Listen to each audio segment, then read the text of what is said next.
হরে কৃষ্ণ, রাধে রাধে বন্ধুরা। তো আজকে হচ্ছে বিশ্বকর্মা পূজা। তো আমার হাজব্যান্ড সকালে উঠেই গাড়ি ধোয়া শুরু করে দিয়েছে। আমাদের বাইকটা ধোয়া হয়ে গেছে, এখন শুধু আমার দেওয়ারের বাইকটা ধোয়ানো বাকি আছে। তো আমার হাজব্যান্ড এটাও ধুয়ে দিচ্ছে।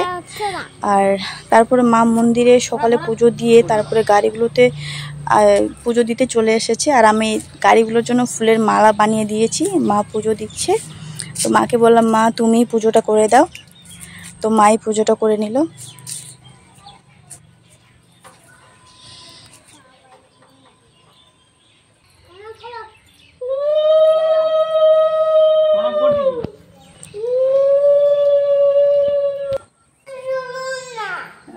তো আমার মেয়ে কান্না করতেছে, কারণ কি ওকে আমি যেতে দিলাম না ওর কাকুর সাথে, তার জন্যে কান্না করতেছে। আর ভিডিওটা তোমাদের সাথে শেয়ার করতে দুদিন লেট করে দিয়েছি, কারণ কি যেদিনকে বিশ্বকর্মা পুজো ছিল ওই দিনকেই আমার রিচার্জ শেষ হয়ে গেছে। এখন যখন থেকে আনন্দ আম্বানির বিয়ে হয়েছে, রিচার্জের দামটা এতটাই বেড়ে গেছে যে সঙ্গে সঙ্গে আর রিচার্জ করানোর আমার সমর্থ হচ্ছে না। আর হাজব্যান্ডে কতই বা বলবো বলো। তো পুজো শেষে আমি ওদেরকে ব্রেকফাস্টে ঘুগনি বানিয়ে দিয়েছি। তো ওরা ঘুগনি খেয়ে নিজের নিজের কাজে চলে গেছে। আর আমার বাড়ির সমস্ত কাজ হয়ে গেছিলো, শুধুমাত্র আমার বিছানা কভারটা আর আমার ড্রেসিং কভারটা ধোয়া বাকি ছিল। তাই এখন আমি ওটা ধুচ্ছি, কারণ কি আমার মেয়ে আর আমার হাজব্যান্ড উঠতে লেট করেছিল দেখেই আর বিছানা কভারটা ধোয়া হয় নাই।